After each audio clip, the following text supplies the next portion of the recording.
Okay, we are live. Hi, everybody. Welcome to D2C Leadership Now. I'm Michael Anderson. Thanks for joining us today. I think we've got a good session in store for you. Let me just throw this up on the screen for now. And believe at this point you should be able to see my screen. Can somebody verify? Yeah. Yeah. Okay. Excellent. First slide. First slide. All right, good. Excellent. So just a couple of quick housekeeping items as we move forward. Next month, we're not even through this month, but I'm going to talk a little teaser for next month. We're going to be talking to Darren Lynch, who is the CEO and founder of Irish Titan. Really looking forward to having him on the line. This guy lives and breathes websites. And while they primarily deal with websites, he's really a stickler about solving the business problem first. And so we're going to talk a lot about how brands create advantage, market advantage with their e-commerce sites and how that can be leveraged. So make sure you're putting that on your calendar. That's going to be September 22nd at noon. That's a Thursday next month is what we could make work. A couple of quick housekeeping items as well. I want to point out on your Zoom, there's a Q&A panel there. Be sure to use that. That's how we'll see any questions that you have as we go through today's discussion. And you know, if you have questions, get them in there. We'll do our best to answer them. If not, we can follow up afterwards. And then I've got one poll question that we'll inject at a certain point in time in this as we go as well. So without further ado, and I think you can probably see him. We've got Stephen Bullard with Vert on the phone with us here on the line. Steve and I have been friends for a number of years and originally just met doing business in the industry. And I think you're really going to enjoy what he brings to the table here. He brings a wealth of experience on both sides of the table. And rather than share that myself, I guess I'm going to kick this over to you, Steve. Welcome. Thanks for joining us here today. Yeah, glad to be here. Thanks, Michael. So maybe it's just a great way to start out here. If you don't mind, can you share a little bit about yourself, what your background is, kind of maybe the short version of your career path and kind of what brought you to this point? Yeah, sure. Happy to do it. So I've been doing this, can't believe I'm going to say this, almost 34 years now, specifically in supply chain. Started off my career very much on the operations side. Worked for a pharmaceutical distributor called Foxmeyer, which is now part of the McKesson Group. And so that that was all in-house warehousing. And I had various operations roles, including project manager and setting up new pharmaceutical warehouses or converting warehouses over when we purchased other companies. Transitioned that into what was called PepsiCo Food Service, which then spun off to become Tricon Restaurants. So back in the day, that would be Pizza Hut, KFC, and Taco Bell. And again, so I worked on the shipper side, and I managed the two different kinds of 3PLs that they outsourced. So both the food distribution as well as what we called FF&E, furniture, fixtures, and equipment. So the actual stores and the components that were inside of those. Transitioned that into Darden Restaurants, where again, I managed various parts of their distribution model for Darden Restaurants. And again, we outsourced 100%, both the food and the FF&E. Then moved over to Pilot Freight Services, which is now a division of Maersk. They were recently purchased by Maersk. So I would say that was a 3PL, 4PL at that point. And I actually joined Pilot to start that 3PL group for Pilot. So they were a transportation company that wanted to get farther, both downstream and upstream with their customer base. And so I founded Pilot Logistics. By the time I left, that was an $80 million piece of business for Pilot. I did that for almost 17 years and then worked for Tompkins. So that was strictly a 4PL and robotics. So we had Tompkins Robotics and Tompkins Fulfillment, which was called Monarch when I first got there. That's all part of the Tompkins consulting group. And then transitioned to Vert about 2.5 years ago. And again, I would classify us as both a 3PL, 4PL that has in-house SaaS, cloud-based SaaS program for e-com, and using at this point 3 different sets of robotics in our fulfillment center. So I don't know if that's short enough, Michael, but No, that's great. That's great. I mean, so today's topic is, how do successful D2C brands expand fulfillment without losing control? And, when we started talking internally about this topic and started thinking about, well, who do we know and who would come on, your name was right at the top of my mind, because not only have you been, you're currently at a 3PL/4PL, but you have been on both sides of this table, right? You've had to deal with this from all these different angles. And plus, like when we get to the point where we're talking about robots are just cool. So that's going to be fun to talk about as well. So as you've been dealing with logistical challenges in your career, one of the focal points here is, D2C brands who are expanding and growing, right? So they're growing their fulfillment footprint as their sales are growing. A lot of times, it's D2C brands who might be household names that everybody recognizes have gone through traditional distribution, a lot of pallets in, pallets out, but not a lot of eaches. And so as we think about expanding D2C fulfillment, you've got all sorts of war stories, but what are some of the primary things that kind of come to mind for you in terms of some of the biggest challenges that come out dealing with those growing pains? Yeah, I mean, I guess I would categorize those in a couple different buckets, right? So first is scalability. So especially if you're a digital native that's just starting your e-commerce environment, and you're relatively small or a new company, there are going to be a group of 3PLs that are set up for you, and you're going to need a lot more resources and a lot more dependency on a 3PL to help support you through that D2C adventure. As your business grows, that you may outgrow the cost structures and the needs that somebody that likes to focus on startups needs, and that may change your model. And then you may need more than one distribution. You may need more than one partner as you scale. So directionally, that's one way to look at it. As you scale up, your needs may change. And then vice versa, if you're a CPG company or a large company that has done traditional distribution, pallet in, pallet out, carton in, carton out, wholesale retail, and you're trying to get into that D2C marketplace, then that's an entirely different journey, right?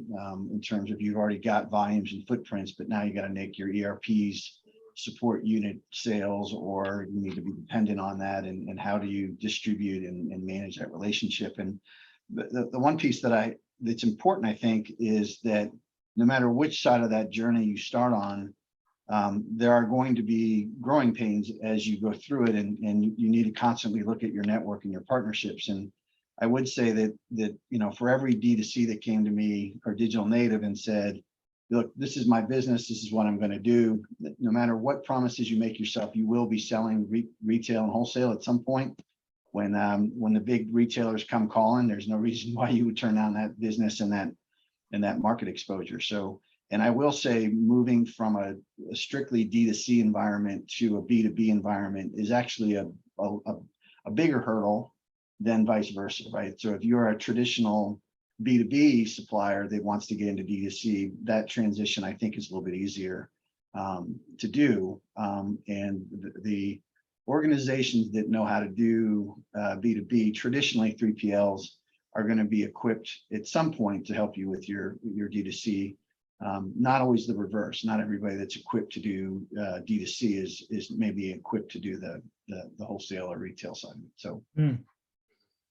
Yeah, we see all sides of that as well. So there's definitely there's a huge difference between dealing with pallets versus eaches. Just, I mean, volume alone. And we're going to get to sort of some of the order fulfillment topics here in a little bit. Yeah. First, I wonder if we could drill in a little bit on inventory management, right? So that, again, the context here is how do D2C brands expand fulfillment without losing control. And I think as a part of this, part of what we want to explore is like, what are not necessarily we're going to talk about what the solutions are necessarily, although I'm sure we're going to cover a few, but everybody's situation is going to be a little bit different. So really, I kind of view this as how do we help to expose some of the variables that people should take into consideration along these topics. And so, as you've been on both sides of the table here, dealing with fulfillment, all right, as the brand or the go-to-market versus doing fulfillment for other brands, what are some of the biggest inventory issues that kind of continue to come up in this area?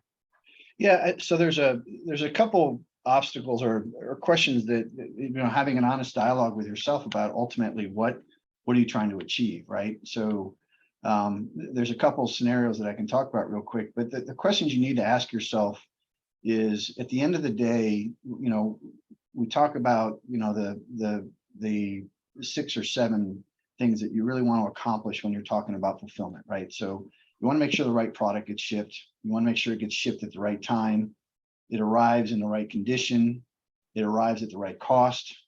It arrives with the right service level, and it arrives with the right experience. And what I mean by the right experience is that if you're in the D2C business, you don't, and you're shipping, candles or, whatever the case may be, you don't want to look like that package kind of shipped through the Middle East, right? That package needs to arrive in some condition that doesn't look like it went through hell and back, to be honest with you. So that's a consideration. So you need to ask yourself, in reality, so how many of those things, what are our expectations? What are the minimum requirements? And so one of the things that I constantly are asking is, do you need to be a multi-facility to support your customer base in the US, or can you support with one operation?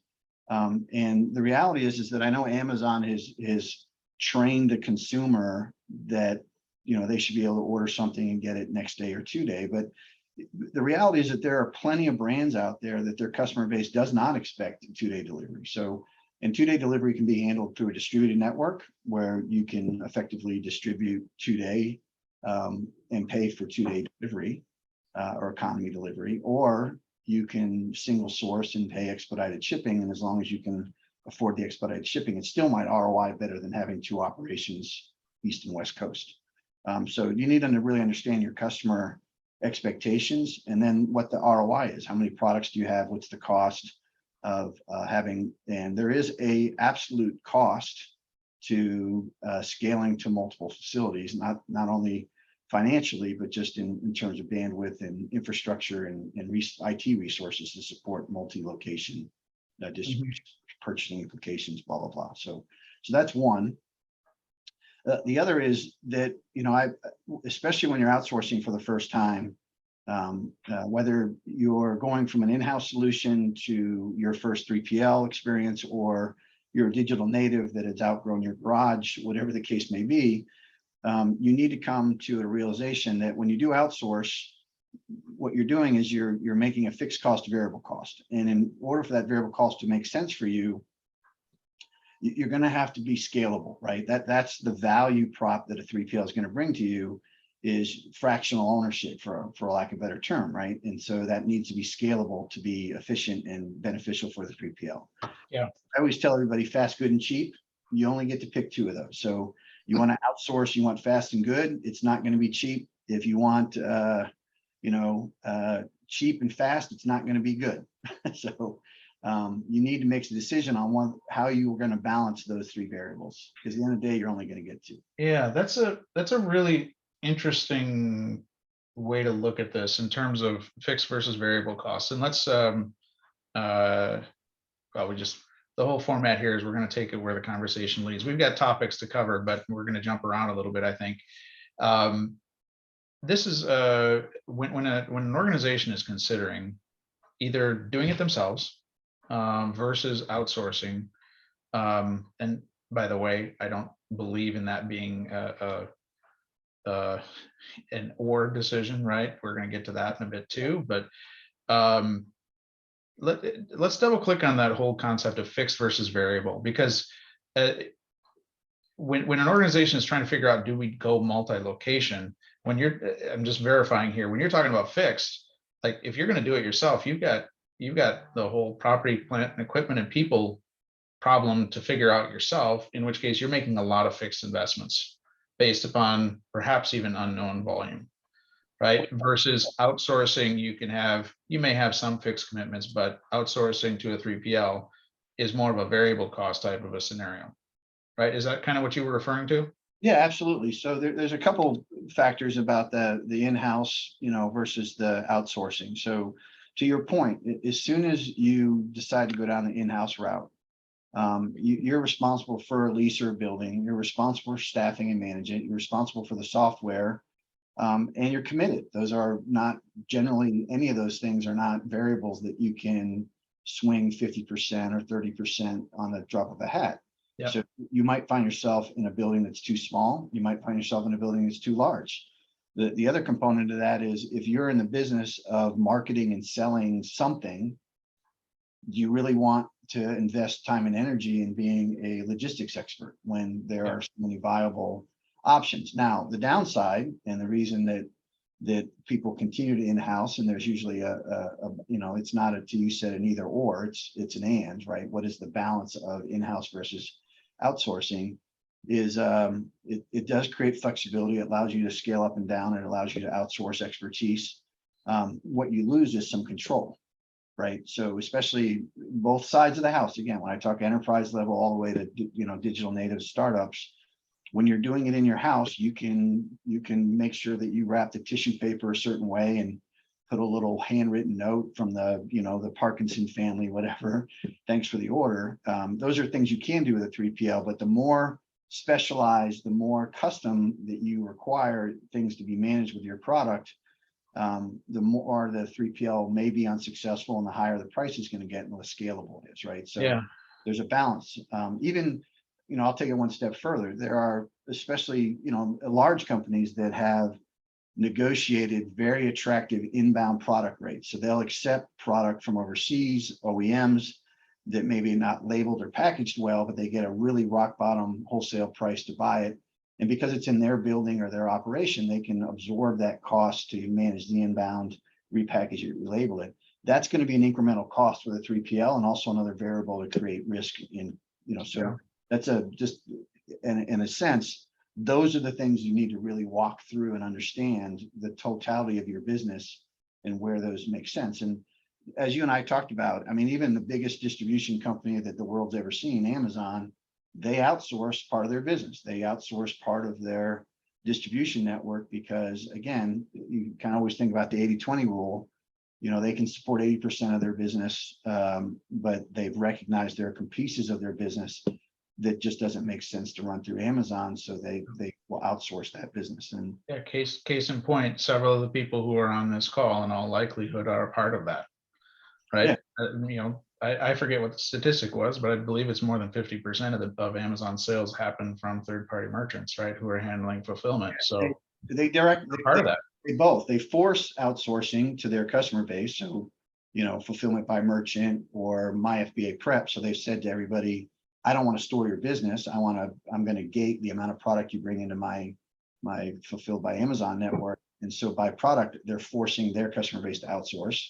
But even within the Amazon, things like big and bulky or H3 product that are non-conveyables, they don't want those in their buildings, and they don't want to make investments in that older size, so that they'll outsource that, and no one will know that. You'll order on Amazon Prime and it'll show up, and you'll have no idea that it never touched an Amazon facility. So the last thing I'll say in somebody that's run warehouses for a living is, I think there's two misnomers out there. One, anybody that's running a warehouse doesn't want to be in the storage business.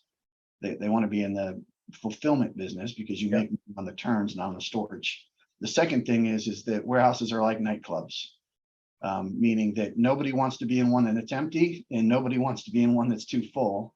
And so by definition, when you own a warehouse, it's either too empty or too full. It's never right. Oh, that's funny. I hadn't heard that one before. Very interesting. One of the scenarios we tend to run into as well is, many brands that are making the transition to go direct to consumer, meaning, they've gone to market through distributors and or traditional retail distribution partners. They're in the business of shipping pallets of stuff now. So they've got their physical locations maybe even set up themselves, and they may be thinking about we have the physical facilities right now. We're not doing each picks, and we haven't really optimized our warehouse to handle the each volume, but we have the facilities and we can incrementally do that as the volume justifies. We run into that quite a bit. And one question I guess I would have for you is, let's just say for a moment that a brand has those facilities, they've got appropriate amount of space to deal with doing some each picks. What are some of the most important things that a brand should keep in mind if they were going to set up their warehouse to start handling some each volume? So the bottom line is that a facility that is optimized for pallet or carton, retail or wholesale, is going to struggle with any kind of volume that moves to D2C. And it revolves around that unit of measure issue. So the equipment required to stock it and stage it and make it pick ready, all the way through picking and packing, is a entirely different skill set, a different material handling equipment, different staffing requirements, and to different configuration to support, because you start to get in reserve inventories and pick fronts. You want to make sure that people are picking the each and not the case. And you have things that you have to deal with, whether it's UPC validation or packaging requirements. You're going to have very specific day-to-day cutoffs that need to be managed to, and allocating inventory if you're in different demand channels. So that's the overwhelming consideration, is to understand your volumes. What is your outbound going to look like? And then what are your productivity numbers? And then what's the investment going to cost, to whether it's automation or just changing, from, traditional pallet racking to whether it's flow racking or pick equipment or even robotics, right? So that's the overwhelming challenge. I mean, at the beginning of COVID, I'll give you an example.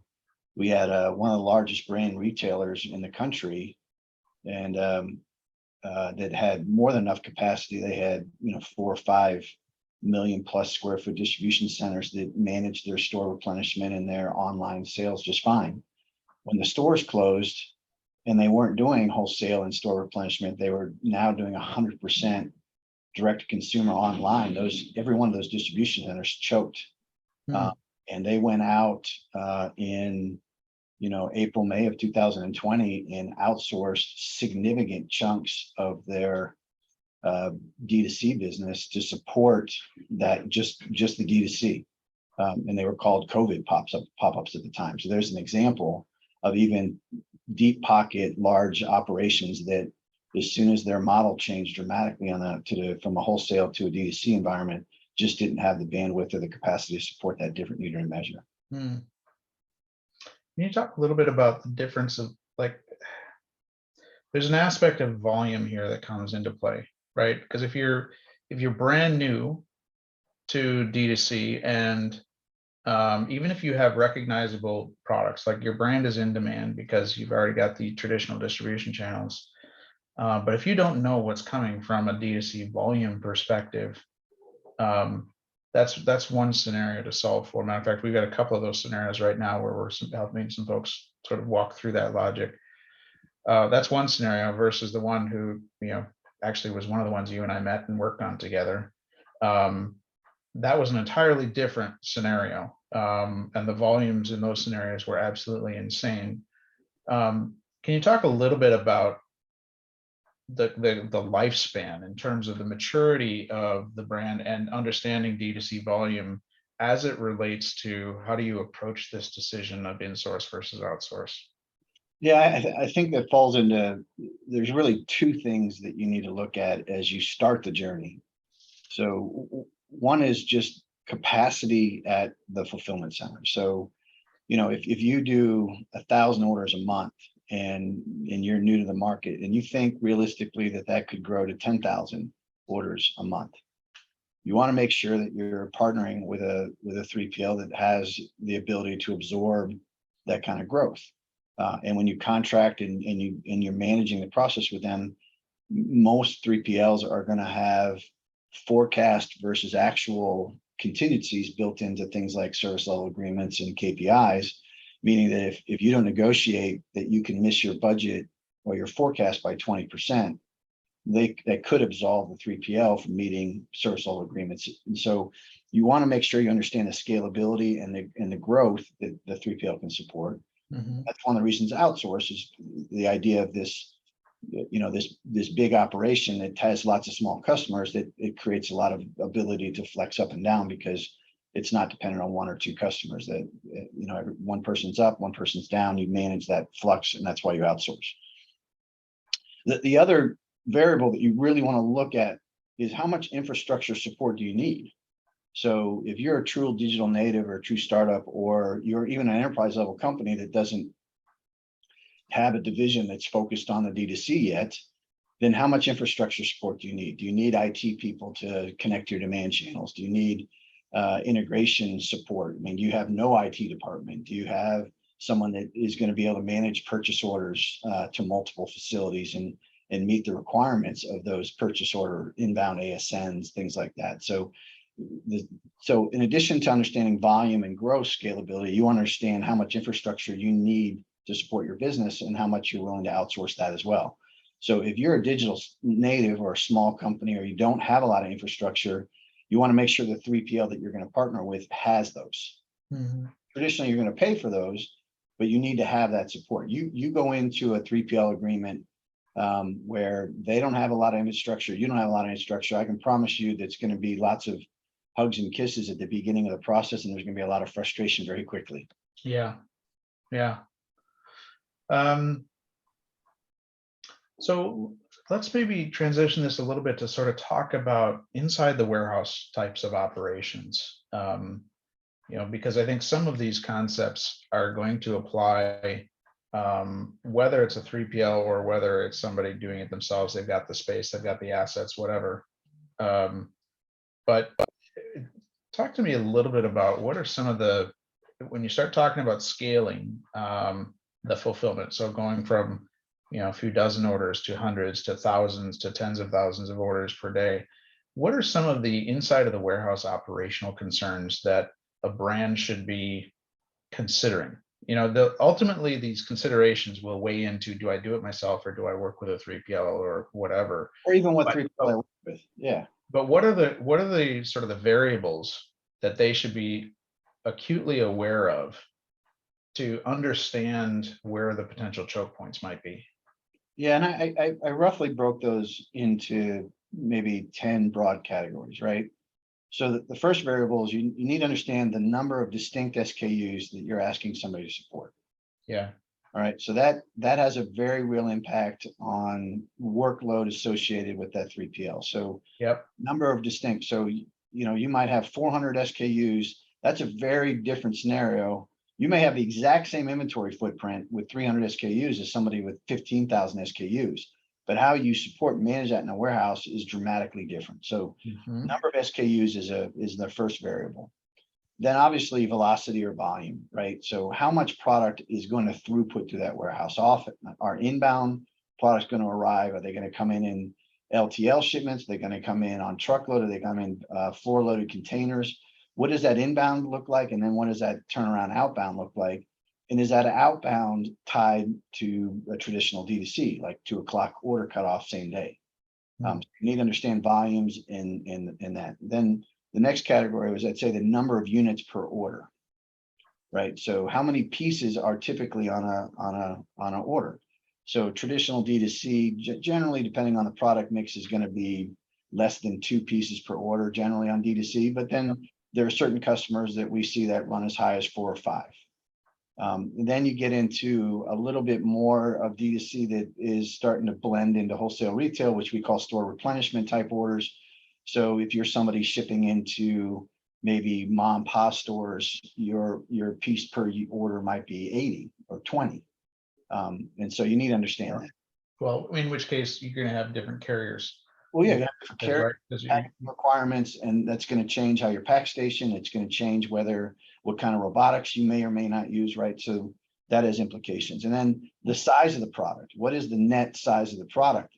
So if you're shipping, USP adapters or little pieces of jewelry, that's a different equation than if you're shipping flat pack apparel versus, all the way up to mattresses. You need to understand what your typical package and order size is going to be, because that changes material handling equipment, the way you pack it, the staffing, and ultimately how it ships. Right.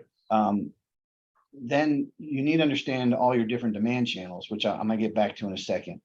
You need to understand your SKU turnover. And what I mean by that is, is your SKU consistent? So the product mix, for the most part, if you have 100 SKUs, you might increase or decrease that by 10%.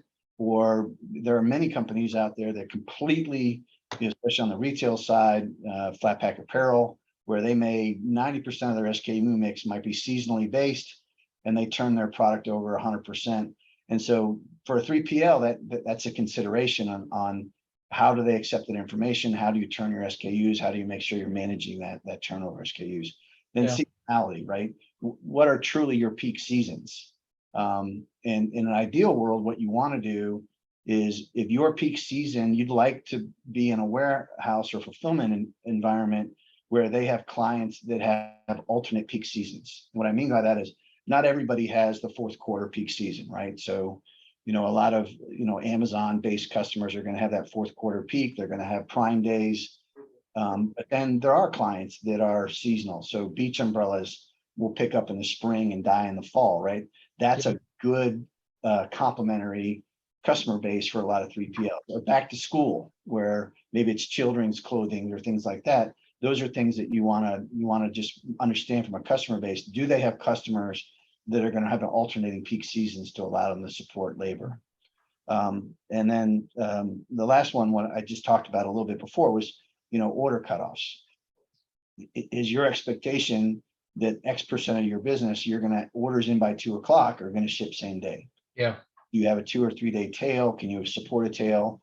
Those are important things. And then the last one I alluded to is that about demand channels. Is it true D2C business, right? Is it more store replenishment? Is it retail wholesale? And I even created the fourth demand channel, which is FBA prep. That, even customers that we had historically that were strictly D2C customers for us, as soon as Amazon started gating product into the Amazon, they had to find a home for that product, and they have to store that product and then have it ready for it to be able to ship into the appropriate FBA center. So the last thing I'll talk about, just in general, is the idea about Omni Channel. I know that's a big buzzword out there, but from my perspective, where Omni Channel really means a lot to the clients that are shipping B2B or D2C is, instead of segregating your inventory across multiple distribution channels, pooling that inventory into a single location that truly can support the different demand channels from one location allows you to consolidate your inventory. So let's say that you were a big Amazon seller. That was primarily where you did your business. You have lots of overseas products coming in, they're gating you. So you've got to bring these containers into a 3PL. Why just have the product sit there in a warehouse waiting for Amazon to order it, when maybe you could connect to Walmart or Target or find other demand channels and fill that inventory that's sitting outside of Amazon with different mechanisms? So that's where that Omni Channel, somebody that can support all 5 of those demand channels for you, allows less inventory and more controls. Yeah, and that pretty much touches on the topic of allocations, right? So there's a few different areas in this space where allocations are really important. Obviously, if an order is in flight, you want to know that demand has spoken for a product, right? We're all more familiar, I think, with the concept of allocated inventory against an existing order. I think where this becomes a little bit of a different way of thinking about this is when we talk about inventory allocation, perhaps by location, and how when you reference that to omni-channel, how you're going to publish that inventory out to those sales channels. So we call that publishing allocations, right?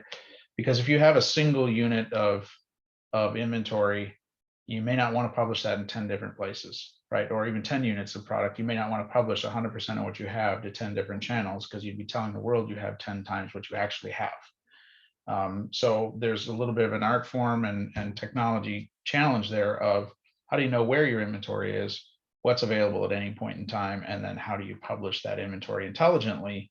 Because how you publish is a bigger determining factor of not overselling than is how you fulfill, right? So in the D2C world, you have to think about that a little bit differently because when you're selling wholesale, you can deal with things like back orders.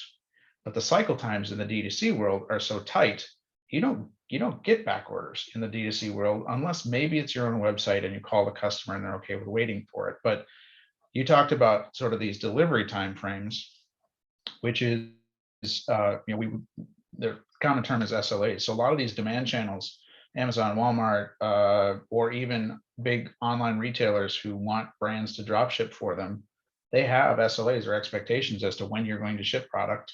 And the best way to not break those SLAs is to not over publish your inventory. Yeah, So you want to get in front of this stuff, not be reactive to it.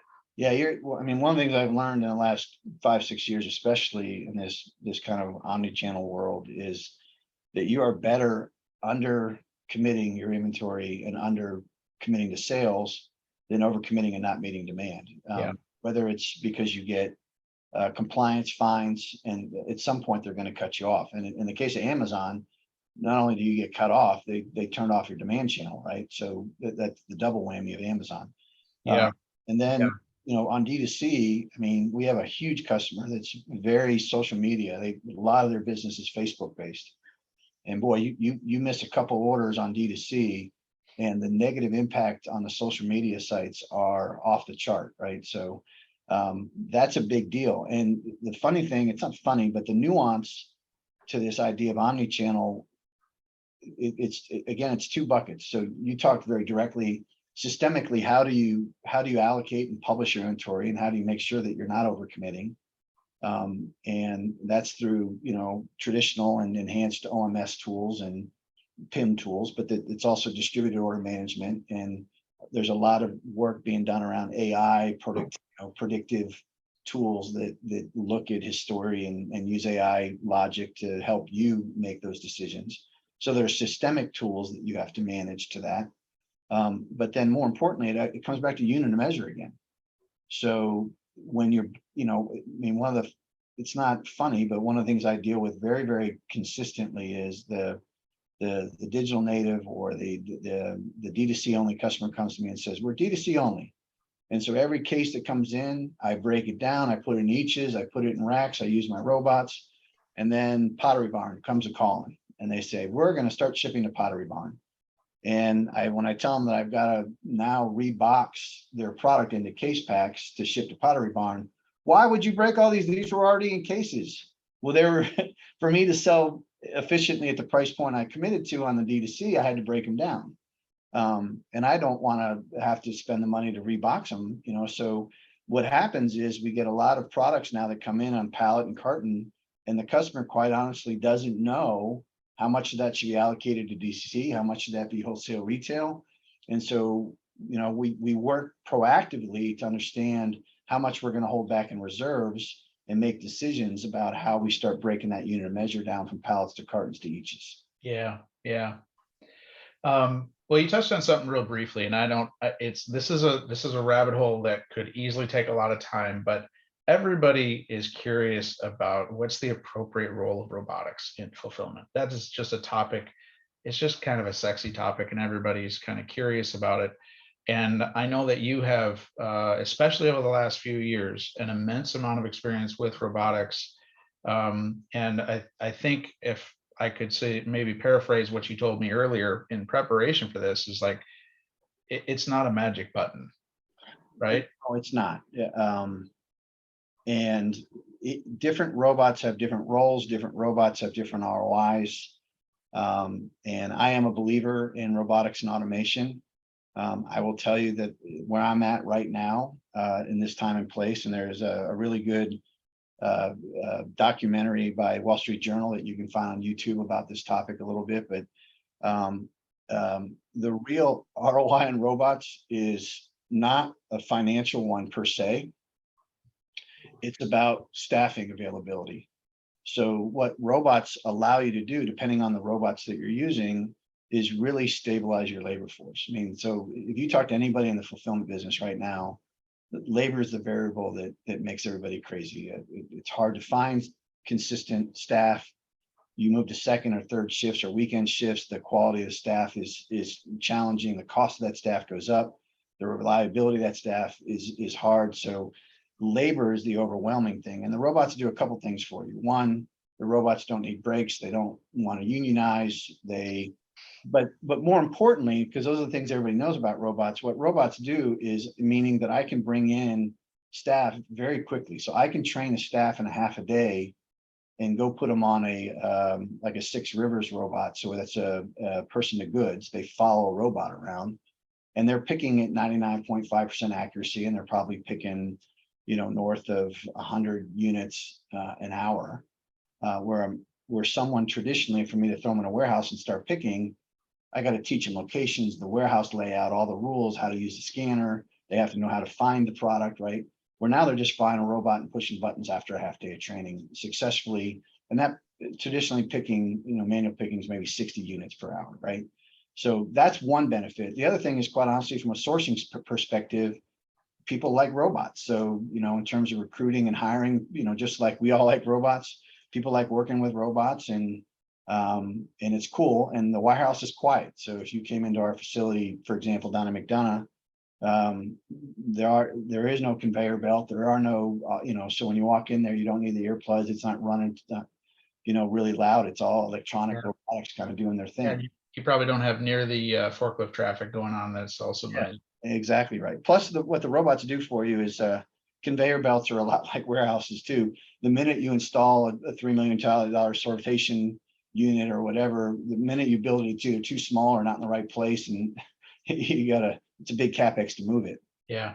And that's the other thing I think that we'll see going down the road is that your traditional 3PLs, right? Not your contract logistics players. And we can talk a little bit about the difference between a multi-client 3PL and a contract logistics provider, but someone that's truly doing multiple clients. They're doing this, variable model for clients. They have multiple clients in that building. They have historically been CapEx shy, right? It's very much about having the labor force match the volumes. You manage that every month. And so you're not making big CapEx investments in automation, but with robotics, you can scale now, right? So robotics, you can buy a small piece, they can ROI faster. And there's even something called robotics as a service now, where maybe they don't use robotics for 9 months. And then for peak, you bring in a bunch of robots that get you through peak season and help you with that peak season labor issue. Yeah. Interesting. One question here from the audience that has come up, for somebody who is maybe new to the 3PL world and has, whether they're either a relatively new business or whether they're an existing business that's always gone wholesale and done everything themselves, how do they go? What's the process they should look at in terms of how do I find the right 3PL? Because you and I both know that there's a broad range in terms of the quality and capabilities and even industry fits based on all these variables that you mentioned. There's a huge range of 3PLs out there. So how should a brand look at this if they're trying to investigate, like, how do I find the right 3PL partner? What does that look like? Yeah, I think the process starts internally.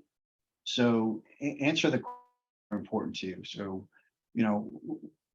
be honest about what you think your fulfillment cost currently looks like, or what you're trying to get to. What is the goal of outsourcing the 3PL? Is it improved service, better cost, scalability? And then take a hard look at what your internal capabilities truly are. What is your experience outsourcing as an organization, whether it's with 3PLs or not? Because you're going to run into so one, you want a culture fit. You want a 3PL that if you don't feel comfortable, it's like marriage. I always laugh that from a commercial relationship, fulfillment is the most intimate, right? Transportation carriers are like dating. It hurts a little bit, but you can switch transportation carriers and it's not a big financial impact.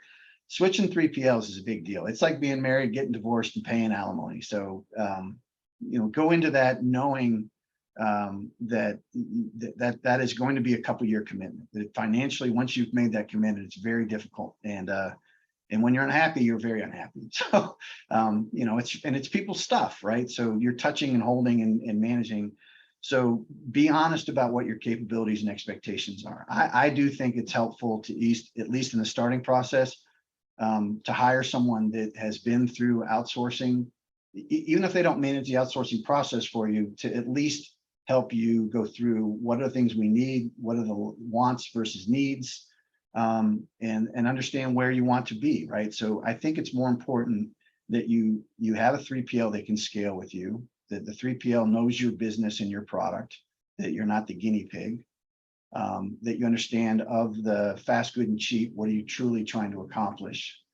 And then where geographically it makes sense to be, right? And one of the mistakes that I see a lot of companies make, which is I call it the touch and feel syndrome, which is, this is my stuff, and we're based in Pocatello, Idaho. So we need to have our fulfillment center somewhere near Pocatello, Idaho. So whenever we want, we can go touch and feel our stuff. Is that actually a place, by the way? To Pocatello, Idaho? Yeah, it's the place I always use when we talk about some place that nobody, that's out of the Midland. And I probably mispronounce it, anybody that's from Pocatello. I'm sure I missed. But the point is that you're making here is like a 3PL that's close to where you are shouldn't be the deciding factor. It shouldn't be, right? Well, you really need to, you need to look at three things when you're looking at geographic. Where's your product come from? So how expensive is it going to get it to Yep. what you want? And now you have to worry about ports and congestion and all that if you're offshoring versus shoring. Then you want to look at what is the scalability of that 3PL? I mean, what does the labor market look like, right? So is the 3PL you're talking to right next door to Amazon, who's building a giant new warehouse and paying $17 an hour? Is that gonna, so you want to understand what the labor in market looks like a little bit. And then obviously the most one that everybody looks at is, what is the outbound impact? So where are you truly shipping to? Yeah. And then does that 3PL, or do you as an organization have the ability to scale to multiple locations, whether that's with one partner or you've decided that you have the bandwidth to manage multiple 3PLs? Yeah. So paraphrasing, understanding your regional demand. Yeah, absolutely. Understand where you're shipping to. So one of the things we wanted to talk about is sort of this loaded question of, does this have to be an all or nothing approach for a brand? I think we know the answer to that, but why don't you unpack that for us a little bit? Yeah. So again, so if you're already managing in-house, so then you have to ask yourself the question, what is the point of outsourcing, right? And not all of your product lines are all created equal, and they're not all supported equally, right? So, maybe you're just going to outsource the D2C that's exploding, and you're going to keep your relationships with your wholesale customers that you started with, or vice versa. So understand what the objective of the outsourcing is, and what portion of that makes sense. So some of the most successful projects I ever did were with a Fortune 2 company called General Electric. And when I was just starting Pilot Logistics, we were very successful finding niche business within the GE organization that weren't supported by the big 3PLs, right? And so, size is not always best, brand names is always best. Again, that's where you want that culture mix of somebody that culturally matches up, and also that their business model supports your business model. That's a really important, that culture fit, that understanding your product, being mutually aligned on the growth strategy, having those conversations up front are critical. If you treat this as purely a commodity 3PL outsourcing bid, I will tell you that I would say 90% of those fail. In my 30 years, is if you make this a strictly commodity deal, where you put an RFP package together, and independent of weighting those other categories, you just make it about whoever the cheapest provider is. My experience is those have not worked well. Yeah. And when you think about the supply chain as for anybody, you've got your landed cost. So you have your cost of getting the product from the manufacturer or wherever that is to the distribution center. Then you have the cost of fulfillment, which is basically inbound storage and outbound. And then you have last mile. So that's the cost of fulfillment to your customer. It's important for everybody to remember that less than 20% of every dollar you spend on that, less than 20 cents of that's going to be fulfillment. 80% is going to be transportation. When you're looking at it, I would say that making sure that the right culture, the right systems, the right infrastructure, the right commitments to KPIs and the right references are more important than the price, because ultimately, it's the old adage that I think if you try to commoditize fulfillment, it's one of those situations where you trip over a dime to save a penny. Yeah. And I've worked on both sides of the house. I've worked for transportation providers. At the end of the day, I mean, I've some very sophisticated sellers, top 10 Amazon sellers that have grown up digitally. When they come to source, it's not just about the fulfillment price discussion. It's about service, and it's about that last mile delivery. They understand the total picture of that fulfillment cost. Yeah. Yeah. So another question that came up here, if you're a brand and you're wanting to work with a 3PL, or you are working with a 3PL, you and I have shared a few stories, and we've heard horror stories, we've experienced them, we've seen successes. But how does a brand know if a 3PL is doing a good job? Like, are there KPIs that a brand should be aware of that should be top of mind in terms of how do I ensure that this is actually working the way I need it to? Well, if you're sourcing, you want references. I mean, there's no way around it. Any 3PL that's worth its salt will have active or prior clients that will act as references. Yeah. I would recommend active versus prior, but sometimes there's churn in the business, and one of your biggest clients may have outsourced or brought their business in-house and no fault of the 3PL. So references are number one. Number two is they should be able to understand your business and articulate how they're going to support your business, right? And they should have a standard set of KPIs but the big ones that you need to look at are going to be, so dock to stock. That's an important KPI to measure and understand. How does their inbound process work? How do their ASNs work? How do they accept freight? How they translate that inbound opportunity into available or promised inventory? And typically, you're going to want to be somewhere in 24 to 36 hours of dock to stock for available promise. Anybody that commits more than that, I think, isn't going to meet it or understand the challenges of it. And anyone that's not getting at least 36 hours to 48 hours dock to stock probably has some inbound choke points, which is going to impact you as a client. Inventory accuracy, very much understand how do they manage inventory, how do they manage reserve inventory, how do they manage unit of measure. So, again, let's say that you're doing a large portion of your business is D2C. What you don't want to do is pay a D2C rate on inbound. So if you are shipping in single unit cartons, or you're even shipping in single unit pallets, you're going to want to pay a carton or pallet rate on the inbound and a piece rate on the outbound. So those are things you want to understand, is how do they manage unit measure, and then inventory accuracy. Yeah. The biggest misnomer out there that people talk about is outbound order accuracy. Outbound order accuracy is probably the most difficult thing to measure, because it's completely dependent on the customer's experience, right? So I can say that I gave X to FedEx and I shipped it to the customer. Now the customer can complain that they got the wrong thing, and maybe FedEx didn't deliver it. Maybe they missed the package. Maybe the client's not honest. Maybe somebody stole something out of the box from FedEx and resealed it. Not to blame FedEx for anything. Carrier X. Sorry, FedEx. But what we would, as a 3PL, you would come back and say, I have a customer saying you misshipped. We're going to go do a cycle count. And if that product doesn't show short, we're not going to treat that as a misshipped item. So really the way you manage outbound order accuracy is really by cycle counts and inventory control. So that's why that's such an important metric. The last is how many shipments do they ship a day, right? Understand what their current capacity is, versus what you're going to be adding, and how are they going to support that growth.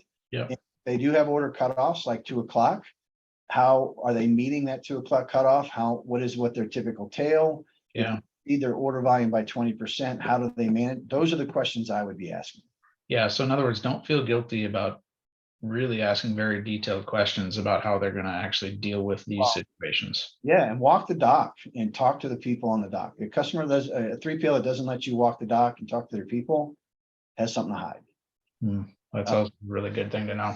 The thing I would say is understand their internet or their IT bandwidth. Yeah. Do they have a cloud-based WMS? Are they on a green screen? Are they using Excel? Are they using QuickBooks?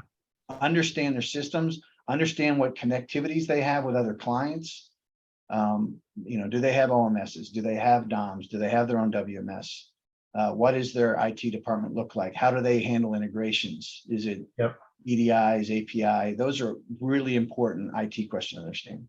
So let me ask you this, and I'm gonna just call out the potentially obvious conflict of interest here, but I'm gonna ask the question anyway because I know you're a straight shooter.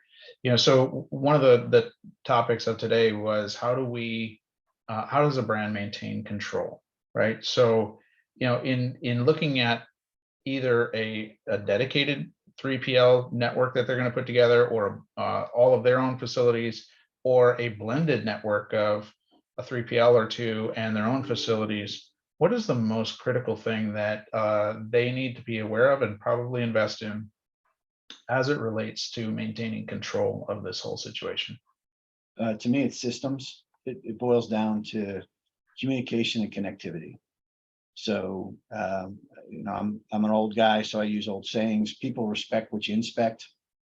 So you need to have robust, consistent communication from your 3PL. 3PL is not communicating with you, you got problems. Yeah. Generally, 3PL is not going to communicate with you when they have problems. So making sure that up front that you've negotiated and you understand how you're going to integrate, what those pipes are, what the data is, how often you're going to have access to data. I recommend that if you are a growing concern, or you're already a sizable volume, then you're better off having some sort of third-party software, that you're not dependent on a 3PL software package, that you are what I call WMS agnostic, and that you are connecting to some third-party software that is managing your catalog, is the single source of truth, is managing orders and back orders, and that you have that ability to manage and have the data. So if you're not getting the data, you have a problem. If you get data, and you will see order volumes and back orders and SLAs on your own, not dependent. And quite honestly, one of the worst experiences everybody has with 3PLs is invoicing. Everybody hates a 3PL invoice. They all look different. They're hard to reconcile. So if you have third-party software, generally it makes the invoice audit process much cleaner and much easier to pay. Yeah, and we talk about third-party software. You're talking about where the brand is the licensee or the user of record. Yes. Right? Yeah. Into the 3PL. Yep. Wow, that hour went fast. There's obviously a lot to know. I would encourage anybody who wants to talk more about this stuff. Feel free to reach out. I'm happy to pass along Steve's contact information as well if you'd like to pick his brain more. Also, I'll just point out again, next month we've got Darren Lynch from Irish Titan, and this guy is a bit of a larger than life type of a personality. He kind of is the Irish Titan. You see a lot of his stuff on social media and so forth. Really bright guy, fun and engaging guy. Encourage you to come on the 22nd of September. As well as then just one last thing here is that as you exit this, we're going to have a 3-question survey. As you close the Zoom browser, it should pop up. If you just take a few seconds and fill that out, that really helps us to determine a little bit more about how we structure these and what content we have and who we invite and so forth. So greatly appreciate everybody joining today. Thanks for your time, and we'll look forward to talking to you next month. Thanks, Steve. You bet. No, it was a pleasure. All right. All right, Take bye. care. Bye.